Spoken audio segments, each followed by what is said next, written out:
जय हिंद एवरीवन। वसुदेवं सुतं देवं कंसचाणूरमर्दनं देवकी परमानन्दं कृष्णं वन्दे जगद्गुरु। कृष्णं वन्दे जगद्गुरु। कृष्णं वन्दे जगद्गुरु। इस श्लोक का अर्थ है कंस और चाणूर का वध करने वाले देवकी के आनंदवर्धन वसुदेव नंदन जगत गुरु श्री कृष्ण चंद्र की मैं वंदना करता हूँ। नमस्कार बच्चों, मैं आपकी हिंदी टीचर कंचन राठौर। ठीक है, मैंने आपको वृक्ष चैप्टर नंबर 8 एक्सप्लेन और रीडिंग तो भेज दिया था वीडियो। इसी के साथ मैं आपको एक्सरसाइज करवा रही हूँ। ठीक है, इस वीडियो में अब आपको मैं एक्सरसाइज समझाने वाली हूँ। कविता के उद्देश्य पहले क्या है वो समझ लीजिए। इस कविता के उद्देश्य क्या थे बच्चे? पर्यावरण संरक्षण। आपको पर्यावरण संरक्षण कैसे करना है? देखिए, वृक्ष आश्रित कहाँ होते हैं, वृक्ष कैसे बनते हैं, इसमें इस कविता में बताया ना कि वृक्ष कैसे बनते हैं, एक बीज से। और बीज कहाँ लगता है? मिट्टी में।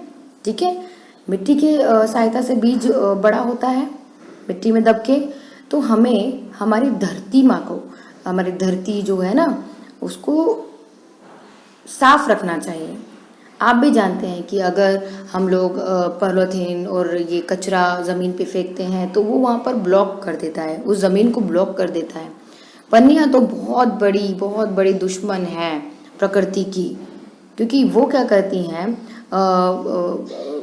पानी के बहाव को और धरती में जो मिट्टी है उसको एक जगह पे रोक देती है।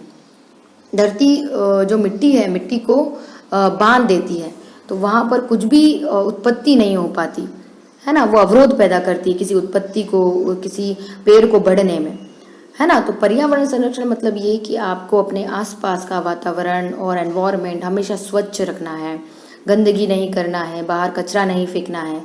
वृक्षारोपण बच्चों, आपको शुरू से यह शिक्षा दी जाती है कि हमें वृक्षारोपण क्यों करना है।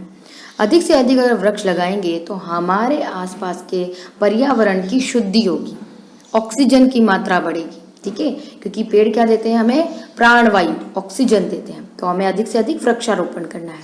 इस कविता में एक बात और है, प्राकृतिक संतुलन।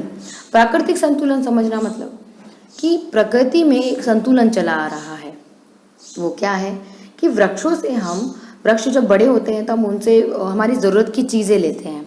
ज़रूरत की चीज़ें क्या होती हैं वृक्षों से लेना? कि हमारी प्राणवायु, ऑक्सीजन, फल फूल, है ना, ये सब हम वृक्षों से लेते हैं। लेकिन क्या होता है कि हम वृक्षों से एक चीज़ और प्राप्त करते हैं, उनकी लकड़ी। वृक्षों की लकड़ी से हम हमारे घर की फर्नीचर बनाते हैं, है ना, इनसे हमारे न्यू पेपर बनते हैं। तो बहुत सी चीज़ें उनकी लकड़ी से प्राप्त होती है। ठीक है, तो हमें प्राकृतिक संतुलन कैसे बना के रखना है कि हमें सारे ही वृक्ष नहीं काटना है। अगर हमें वृक्षों की ज़रूरत है हमारी उपयोगिता के लिए तो हमें वृक्ष लगाना भी है। जितने वृक्ष कटेंगे उतने से अधिक, उससे 2 गुना वृक्ष लगाने हैं। इस तरह से हम प्राकृतिक संतुलन बना सकते हैं, क्योंकि एक वृक्ष को बढ़ने में और विकसित होने में कितना समय लगता है बच्चे? सालों लगते हैं। सालों में एक वृक्ष बन के खड़ा होता है। तो हमें हमारी प्रकृति का संतुलन रखना है, तो जितने हम वृक्ष काट रहे हैं उससे 2 गुना वृक्ष हमें लगाना है। बीज से वृक्ष बनने की प्रक्रिया, तो इसमें बहुत सुंदर विवरण किया है डॉक्टर श्री प्रसाद ने बहुत अच्छा विवरण किया है कि एक बीज से वृक्ष कैसे बना, जो मैं आपको एक्सप्लेन कर चुकी हूँ, है ना। तो अब हम आते हैं इस चैप्टर की एक्सरसाइज में। ठीक है, आज हम इस चैप्टर की एक्सरसाइज करेंगे। तो बच्चों अपने अपने टेक्स्ट बुक में पेज नंबर 64 निकाल लीजिए। हम साथ साथ पढ़ेंगे और समझेंगे। ठीक है, नए शब्द बच्चों, नए शब्द अंकुर। अंकुर मतलब बीज और गुठली को बोलते हैं। आप आम खाते हैं तो आम में क्या होता है? अंदर एक बीज, एक गुठली होती है ना, तो उसे बोलते हैं अंकुर। अंगड़ाई, थकान दूर करने की शारीरिक क्रिया को हम अंगड़ाई कहते हैं। देह को हम शरीर कहते हैं। ठीक है।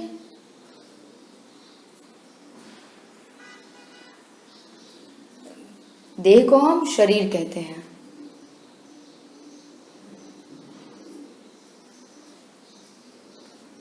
खाद, बीजों में डालने वाली रासायनिक उर्वरक। बच्चों खाद कैसे बनती है आपको तो पता ही है ना, अवशेष से, है ना। लेकिन अवशेष कैसे अवशेष, पॉलिथीन वगैरह ये सब नहीं। अवशेष मतलब वो जो कि पेड़ पौधों से ही प्राप्त होते हैं, या फिर ऐसे जो कि गाय का गोबर होता है ना, तो उनसे भी खाद बनती है बच्चों। तो खाद वो होता है बेटा, ठीक है। फिर उसके बाद होती है सुहाती, अच्छी लगती। सुहाती मतलब अच्छा लगना। टोली मतलब झुंड। जूट मतलब इकट्ठा। जूट मतलब एकजुट होना, उसको अपन इकट्ठा होना बोलते हैं ना। एकजुट होना मतलब इकट्ठा होना, तो इसका मतलब है इकट्ठा। इस कविता में ये ही कठिन शब्द हैं, और ये कविता बहुत आसान शब्दों में लिखी हुई है, ठीक है। इसके बाद श्रुतलेख। श्रुतलेख बच्चों आपको ये जो है ना नए शब्द और श्रुतलेख अपनी नोटबुक में लिखना होता है। तो श्रुतलेख में क्या है, मिट्टी। मिट्टी तो आप जानते ही है ना, मड। मड को मिट्टी बोलते हैं। नन्हा मतलब छोटा। अंगड़ाई, ये शब्द समझे ना, अंगड़ाई मतलब अंगड़ाई लेना, थकान दूर करने का एक शारीरिक क्रिया होती है, ये एक क्रिया शब्द है। देह, देह मतलब शरीर, जो मैंने आपको बताया। खाद, डालियां। मुस्कुराएं, मुस्कुराएं का अर्थ होता है मुस्कुराएं मतलब खुश होना। सबेरे, सुबह को बोलते हैं। सुहाती, आपको मैंने अर्थ में समझाया। टोली मतलब झुंड। खेल मतलब प्ले, और वृक्ष मतलब पेड़। तो ये सब आपको एक बार लिख लेना है अपनी नोटबुक में, हिंदी परिवेश की। अब आ जाइए कविता की बात में। बच्चों कविता की बात में आपको 2 दिए हुए, नीचे दिए प्रश्नों के उत्तर में 2 दिए हुए, मौखिक और लिखित। मौखिक आपको अपनी टेक्स्ट बुक में नहीं लिखना है, सॉरी नोटबुक में नहीं लिखना है, लेकिन लिखित आपको अपनी नोटबुक में लिखना है। अब जैसे मैं क लिखा है, अब आप चाहें तो स्टडी नोट भी देख सकते हैं। इसमें क में क्या है, मिट्टी में कौन सोया था, आप तो ये जानते ही हैं, तो स्टडी नोट लिखने की आपको ज़रूरत नहीं है। मिट्टी में कौन सोया था, बीज। बीज कौन लाया था, बीज हवा का झोंका। यहाँ पर हवा का झोंका लाया था बीज, है ना।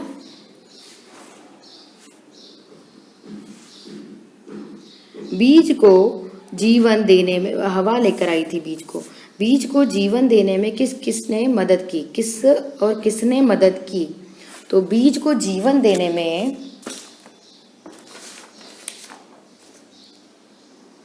खाद और पानी ने बीज को जीवन देने में मदद की। वृक्ष की छाया में किसकी टोली क्या करती है। वृक्ष की छाया में बच्चों की टोली मतलब बच्चों का झुंड जो है ना, तरह तरह के खेल खेलता है। अब आ जाइए लिखित में। नन्हे बीज के वृक्ष बनने पर क्या हुआ। नन्हे बीज के वृक्ष बनने पर धरती बनकर वो धरती पर लहराया। नन्हा बीज वृक्ष बनकर धरती पर लहराया। वृक्ष का कौन सा हिस्सा धरती में समाया। वृक्ष की जड़ का हिस्सा धरती में समाया। चिड़िया वृक्ष पर आकर सुबह शाम क्या करती है।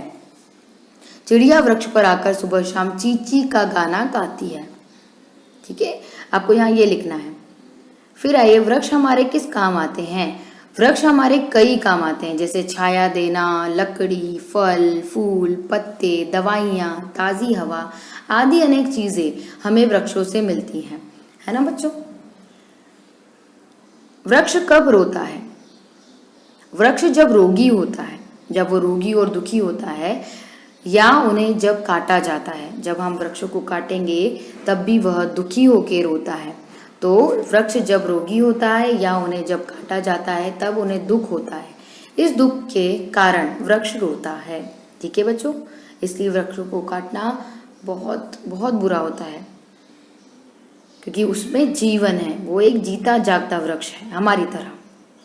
वृक्ष को काटना एक हत्या के समान है, लेकिन हम हमारी उपयोगिता के लिए वृक्षों को काटते हैं। इसलिए मैंने आपको एक शब्द क्या बोला है कि अगर एक वृक्ष कटता है हमारी उपयोगिता के लिए, तो हमें 2 गुने वृक्ष लगाना है। एक वृक्ष मतलब 2 वृक्ष हमें लगाने चाहिए। अब आ जाइए, देखिए लिखित तो आप अपने टेक्स्ट बुक से नोटबुक में लिखिए, ठीक है। आपको स्टडी नोट में भी इसके आंसर मिल जाएंगे। अब आइए क्वेश्चन नंबर 2 में, सही उत्तर चुनकर लगाइए। चिन्ह का सही चिन्ह का निशान लगाइए। बच्चों ये आपको टेक्स्ट बुक में करना। बीज कहाँ से बाहर आया? बीज बाहर कहाँ से आया बच्चों? इसका आंसर है धरती से। ठीक है, नेक्स्ट पेज में आ जाइए, पेज नंबर 11। ख, बीज को खाद के अलावा और क्या मिला? खाद के अलावा उसे पानी मिला है। वृक्ष पर कौन मुस्कुराया? वृक्ष पर कौन मुस्कुराया?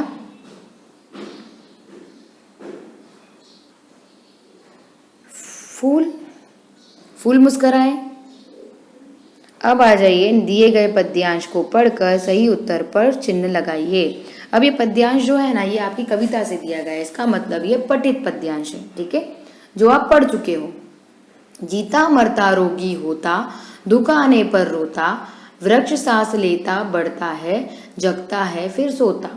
रोज शाम को चिड़िया आती, सारी रात बिताती, बड़े सवेरे जाग वृक्ष पर ची ची ची ची गाती। दुख आने पर कौन रोता है? वृक्ष।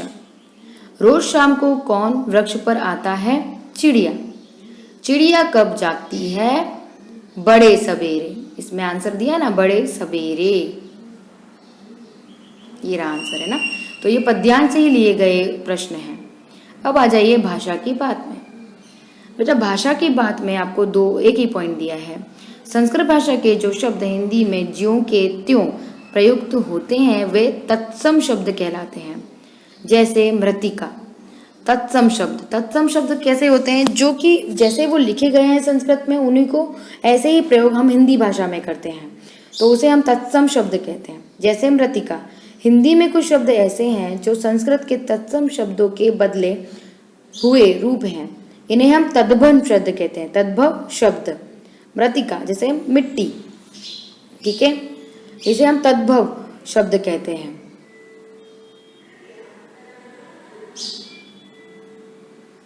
तो तत्सम शब्द की जगह पर तद्भव शब्दों का प्रयोग होता है। ठीक है बच्चों, ये जो है ना, ये जो पॉइंट है, ये आप अच्छे से मतलब पूरा के पूरा एक्सप्लेन में इसको बिल्कुल विस्तार से बता पाऊंगी इसके चैप्टर में। ठीक है, जो आपको सेकंड टर्म में आएगा।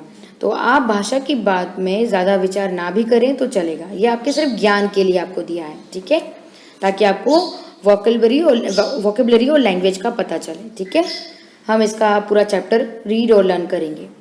ठीक है बच्चों, अब आ जाइए भाषा की बात में कि तत्सम और तद्भव को कैसे बताया गया है। नीचे दिए तत्सम शब्दों का तद्भव रूप में मिलान, मतलब कि इनका तत्सम शब्द और तद्भव जो कि सिमिलर होते हैं, एक शब्द होता है संस्कृत से लिया और एक शब्द होता है हिंदी का। तो जैसे पत्र, तत्सम क्या है? पत्र, जो संस्कृत का शब्द है, उससे बना पत्ता। इसी तरह से ग्रह, जो संस्कृत का शब्द है, उससे बना घर। अक्षी, अक्षी का अर्थ होता है आँख। क्षेत्र, क्षेत्र मतलब आपने ये पढ़ा भी है पहले और मैंने इसका अर्थ बताया था। क्षेत्र का अर्थ होता है क्षेत्र। पहले क्षेत्र को हम स्थान, किसी क्षेत्रीय भाषा में अपन ने यूज किया था, लेकिन क्षेत्र का अर्थ होता है खेत। अगर वो संस्कृत शब्द से लिया है क्षेत्र, तो उसका अर्थ हिंदी में है खेत। रात्रि का अर्थ मतलब रात। पक्षी का अर्थ मतलब पंछी, हिंदी में पंछी को बोलते हैं। ठीक है, अब आ जाइए सेकंड नंबर। नीचे दिए शब्दों का उच्चारण कीजिए और अंतर समझिए। ड, डालियां और डलियां। अब देखिए इसमें दो शब्द हैं, मतलब दो शब्द दिए हैं, उनके अर्थ भी दो हैं। डालियां मतलब वृक्ष की डालियां और डलियां मतलब टोकनी, टोकरी को बोलते हैं। ठीक है, बकेट को। फिर है ड, अंड, अंड इसे क्या पढ़ते हैं? अंड, अंड। तो अंगड़ाई, अंगड़ाई, इसमें ड जो होता है ना, उसमें छोटा सा साउंड होता है न का। और लड़की, इसमें भी होता है ड, ड़ और ण, ढ और ण, ड और ण, इसमें फर्क होता है बेटा। इसमें एक बिंदु लगने से इसके उच्चारण में बहुत बड़ा फर्क आया है, जो आप उच्चारण करते समय अंगड़ाई और लड़की और डलिया में आप उच्चारण करते समय समझ पाएंगे। अब जैसे ढ, ढ ढक्कन का होता है, ढका और ढाल, इसे अपन यहाँ ढ पढ़ रहे हैं, लेकिन यहाँ अपन इसे ड़ पढ़ेंगे, पढ़ना, बड़ा, ड़, पढ़ना और डा, पड़ा, बड़ा। ठीक है, तो यहाँ पर भी उच्चारण बहुत बदल जाता है दोनों में। इसी तरह से आप ऐसे दो दो शब्द स्वयं लिखिए। जैसे ड और ड से शब्द कैसे बनेंगे, ड से मैं एक शब्द बना के आपकी टेक्स्ट बुक में भी, स्टडी नोट में भी दिया है, जैसे डाकिया और डरना। इसे दो शब्द डाकिया और डरना और डर। जैसे ड़ अड़ अण से बना सड़क और कड़वा। अब ढ शब्द से ढ शब्द से बना ढपली और ढक्कन। इसी तरह से अण अढ़ अंध से बना ओढ़ना और चढ़ना, अंध। ठीक है, और ये है अंड और ये है अंध। ठीक है, जब उच्चारण करेंगे ना तो कुछ और ही साउंड आएगा आपके मुंह से, आप उच्चारण करके भी देख सकते हैं, सुन सकते हैं। तो थर्ड में आ जाइए, कोष्टक में से रंगीन शब्दों के उचित विलोम शब्द छांट कर वाक्य पूरे कीजिए। विलोम शब्द समझते हैं ना, उसका विपरीत, शब्द का विपरीत। जैसे आज हमारी मौखिक परीक्षा है, कल लिखित परीक्षा होगी, लिखित लिखने। मनुष्य की तरह पशु पक्षी भी परतंत्र नहीं डैश रहना चाहते हैं। परतंत्र मतलब बंधक और स्वतंत्र मतलब आजादी। तो यहाँ आएगा स्वतंत्र, परतंत्र का उल्टा स्वतंत्र होता है। सत्य की सदा जीत होती है और झूठ की, तो यहाँ झूठ नहीं आएगा, यहाँ आएगा सत्य आया है तो असत्य, असत्य की हार। प्रेम से दूसरों का मन जीता जा सकता है, तो प्रेम का विपरीत क्या होता है, घृणा, घृणा से नहीं। सेठ को व्यापार में लाभ की जगह डैश हुई, तो लाभ का उल्टा हानि होता है, नुकसान नहीं, तो यहाँ आएगा हानि। ठीक है, अब आ जाइए लास्ट फोर्थ में, नीचे दिए शब्दों के वचन बदलिए। बच्चों यहाँ पर दिया है आँख, तो इसका वचन बदल देंगे हम। आँख मतलब एक वचन, आंखें मतलब दो वचन। इसी तरह से पत्ता पत्ते, रात रातें, टोली टोलियां, डाली डालियां, चिड़िया चिड़िया का एक वचन से बहुवचन में बदलाव क्या था, चिड़िया। यहाँ पर अब एक मात्रा लग जाएगी, वो है चंद्र बिंदु की, तो यहाँ आ जाएगा चिड़िया। चिड़ियाओं भी होता है इसका बहुवचन, लेकिन हमारे एक वचन बहुवचन चैप्टर में चिड़िया का बहुवचन बदलाव है चिड़िया। ठीक है, चंद्र बिंदु लगेगा। ठीक है बच्चों, तो इसके बाद हम आते हैं मूल्य पूरक प्रश्न में। ठीक है, चैप्टर का लास्ट पेज, मूल्य परक प्रश्न अर्थात लाइफ स्किल्स। वृक्ष हमारे लिए क्यों उपयोगी है, तो इसका उत्तर आप अपनी स्टडी नोट पर भी देख सकते हैं, क्योंकि ये प्रश्न आपको पूछा गया है। लेकिन आपके आधार पर वृक्ष क्यों उपयोगी है ये आप अपनी भाषा में लिखिए, CCW नोटबुक में लिखिए बेटा। ठीक है, ये आपके लिए किया गया वर्क है। पर्यावरण संरक्षण में वृक्ष किस प्रकार उपयोगी है, ये भी आप CCW नोटबुक में लिखेंगे।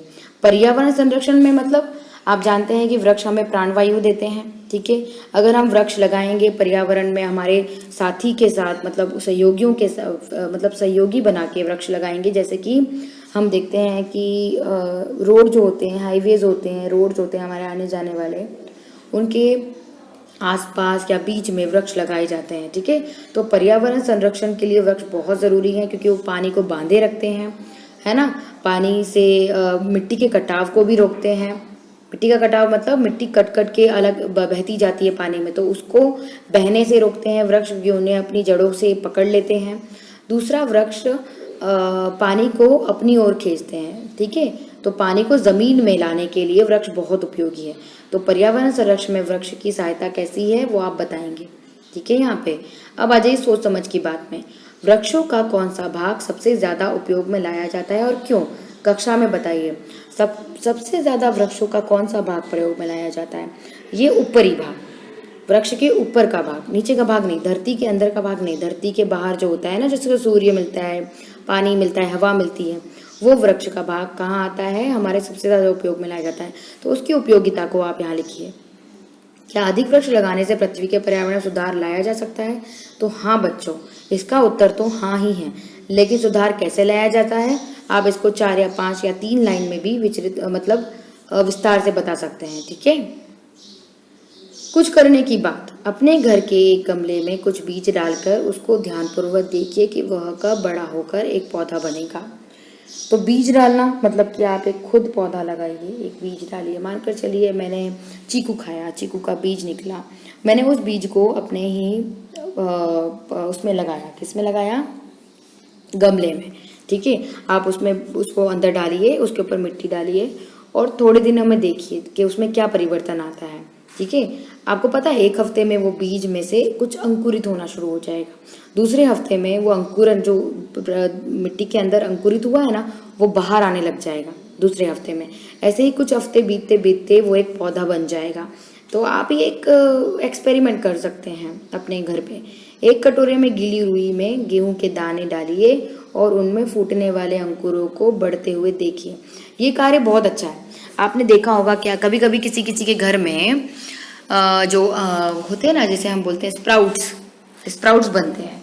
जैसे कि मूंग दाल होती है ना, और कभी चने होते हैं, कच्चे चने होते हैं, जो कच्चे कड़क चने होते हैं, खाने वाले चने नहीं, कच्चे चने जिसे मम्मी सब्जी बनाती है। उनको अगर आप पानी में रख दोगे या रुई में रख दोगे तो उसमें अपने आप से अंकुरित होने लग जाता है। जो गेहूं को आप रख कर देखिए, गेहूं भी अंकुरित होके एक पौधा बनने लग जाता है। ये आप एक बार करके देखिए, ये भी एक टेस्ट है। अपनी छोटी बहन को वृक्षों के लाभ बताते हुए एक पत्र लिखिए। अब ये पत्र लिखना बहुत अच्छा है। या आप अपना जब लेटर चैप्टर करेंगे ना, अपन पत्र लिखना, उस चैप्टर में आप ये कर सकते हैं। ठीक है, वृक्षों से प्राप्त होने वाली इन चीज़ों को पहचानिए और उनके नाम लिखिए। वृक्षों से हमें क्या मिलता है? ये क्या है आप जानते हैं ना? ये है फल। ये क्या है? कागज। और ये क्या है? पेंसिल। ये सब हमें वृक्षों से मिलता है। ये है लकड़ी जो वृक्षों से मिलती है। दवाइयाँ हम वृक्षों से बनाते हैं। वृक्षों से कैसे जड़ी बूटियाँ बनती है ना, तो जिसे बोलते हैं दवाइयाँ।